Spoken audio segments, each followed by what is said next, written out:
Hello everyone and welcome to another video. So in today's video I'm going to be showing you all how to use the remote start on the Honda Pilot and also the adaptive cruise control and the infotainment system in this car. Before we move forward, please consider subscribing to my channel and also make sure to press the bell icon so that you never miss any video updates from my channel. So in order to use the remote start feature on this Honda Pilot, here is the key for it. Now you can see the lock button out here, and also there is a start engine button which is given. So what you have to do is you have to press the lock button twice and then long press this engine button. You will see the car blinking its lights and the car starts.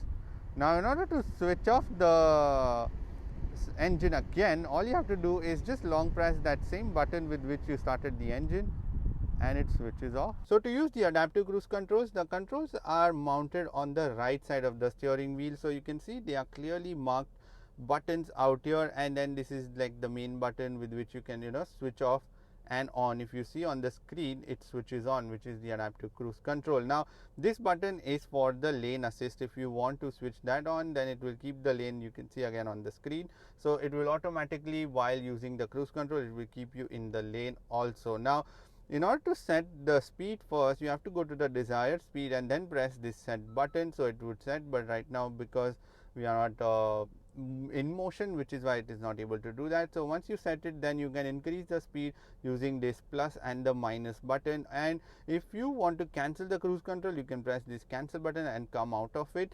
And if you want to increase or resume the cruise control, you can press this button again. Now there is another button which is for the distance. Now that distance, when you see on the screen, when I press the button, I can set the distance for the adaptive cruise control. So it would keep that many car lengths in between, so that you can adjust from your when you're using the cruise control. Now if you want to switch off the cruise control, just press this main button and it is deactivated. So the Honda Pilot comes with this 8-inch touchscreen, which is very crisp and colorful display. Now the few controls which are mounted out here are, let me show you that first. So this is like a volume knob for the audio, and that's it. And this is for the brightness, so you can adjust by pressing this button, and then on screen you can adjust the brightness of the screen. And then there is a back button, and there is also a home button, which is what you see out here on your screen. Now this is a very simple, easy to use system, and it is such a fresh change from the old Honda systems, infotainment systems that used to come. And it's like a tablet, you will get familiarized with this system the moment you sit and just spend like a few minutes on it. So it's like a swiping menu that you can see out here. So let me start with the first navigation system. So it's by Garmin, as you saw on the screen, and it's a very clear display again. So you can switch from 2D to 3D to whichever view you want. You can search your places out here, and then you can zoom in or zoom out into the maps from here itself, and then you can go back, and also you can press where you want to go, and then there are you can save your trips, you can do everything out here, your places and everything, and then you can type out here on the on-screen keyboard that you get. So it's actually very easy. It's like using it on your phone, pretty much very similar to that. And then once I come back to the home button, again this is your home screen, then there is a phone option.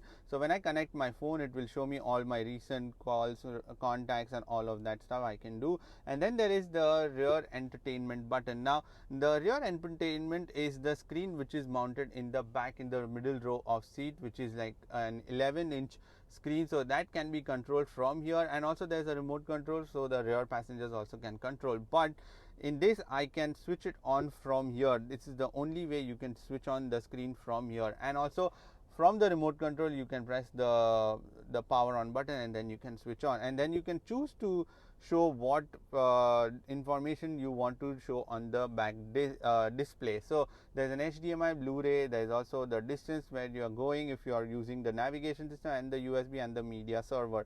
And also if you see, there's a cabin talk feature. Now you can switch off the remote control also from here, so that you can deactivate it in case there are children sitting in the back and you don't want them to mess around with the system in the back. So you can switch that off. Or there's also a cabin talk feature. Now that can be accessed from multiple ways, which I'll be showing you later on also. So in this, you can I can already hear myself. So this is like a public announcement system. This is called a cabin talk, Honda's cabin talk feature. So when you switch this on, you can speak to the passengers in the rear, because yeah, that's how big this car is. So you really need that feature. So once I go back now, let me go back to the main screen, and then there is a setting options, and then from this you can change now everything. So there is a system option where you can change the date and time, the system volume, the touch sensitivity if you want high or low. So if you are using the gloves, then you can set it on the high, otherwise just leave it on the low. So there is language, there is reset options, there is about, and then there are advanced options for your manager, your location requests, and all of that stuff that you can change from here. And then there is connections. So again, connections is for your Bluetooth, if you want to remove connections, if you want to add connections, and then Wi-Fi network. So once the car is connected from one of the phones which you connect, you can give a hotspot inside the system also to everyone in the car. And then there is Android Auto, you can enable or disable that. There is Apple CarPlay, which you can enable or disable. There is cabin control. Again, that is like a feature which if you read on the screen also, it allows the vehicle features such as audio, rear climate, all of that from a mobile device. So if you download that app, you can connect it through this car, and then you can control all the features on this car. So it's like a remote control inside your phone. So coming back to now the vehicle settings, now there you can change the driver position setup, your seat movements when you enter inside the car, if you want them to move or not, the memory position link. There is meter setup where you can change your trip information, all of that, and every single detail out here.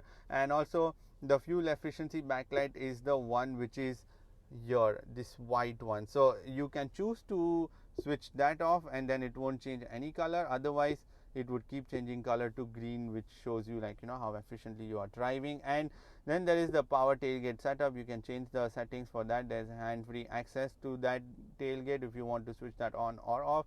There's keyless access setup, so whatever you want to do with the key. So you can also choose to walk away and let the vehicle lock itself and unlock itself when you are around it. You can choose to switch that on and off.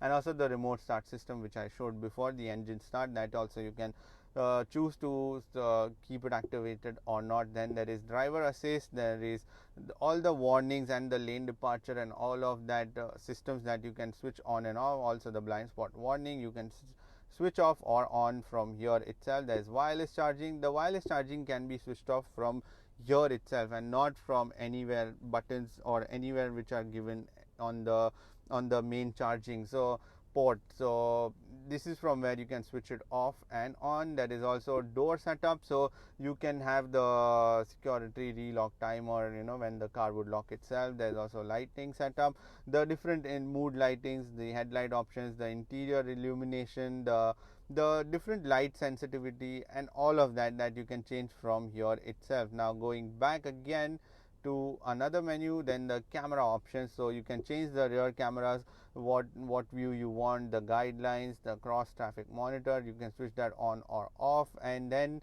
we come to the display. So you can change the various display settings out here, the contrast level, the blackness level, the brightness, and all of that, and then you can save it out here. And then there is sound settings. You can change the bass, you can change the treble, center, subwoofer, and audio zones, and speed, and the speed volume compensation. So how much ever you speed, the volume also would go on according to that, so the car would adjust it for you. And then there is a notifications that you can change from whatever you want to do out here. And next up is the FM, which is your just the normal FM tuner. So you can directly go from that particular options into your FM settings. And then there is Bluetooth audio, so you can choose to connect whichever device you want for using the Bluetooth connection. Then there is the trip information out here, which you can see. There is also trip A, trip B, all of that. And also you can go from here also into the settings and change all of that. And then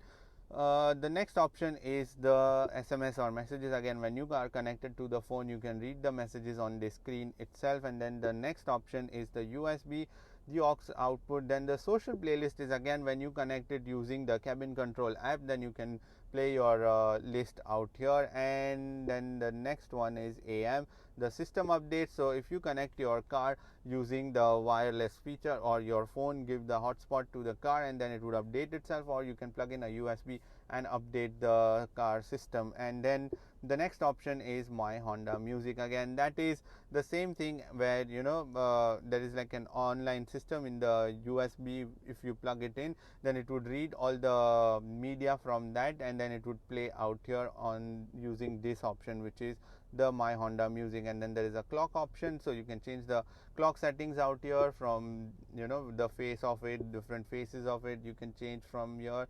And also the thing is, you can also press the clock from here and access that. So there are multiple ways with which you can access this menu. There is the cabin talk feature, which I mentioned before. You can also choose to have the headphones, so whenever the rear passengers plug their headphones, you can speak to them through the headphones also. And the next options are your Android Auto, Apple CarPlay, and a calculator. So you can change all the apps which are shown on the screen from this button out here. So you can choose to show whichever options you want on the screen or not, and then customize it according to your taste. And there are also shortcut buttons out here. If you see on the top, this is the latest option which you have used, so it will keep changing. Let me show you that. So when I go back, it will change. So when I go to Bluetooth audio, look at that. So that thing has changed now. So that's like a changeable option which keeps changing. So that is pretty much it for this video. Give it a thumbs up if this video was helpful in understanding how to use the remote start, the adaptive cruise control, and the infotainment system on the Honda Pilot. Now if you want to subscribe to my channel, then you can click here, and if you want to watch more videos, then click here. I shall see you in the next video. Bye bye and take care.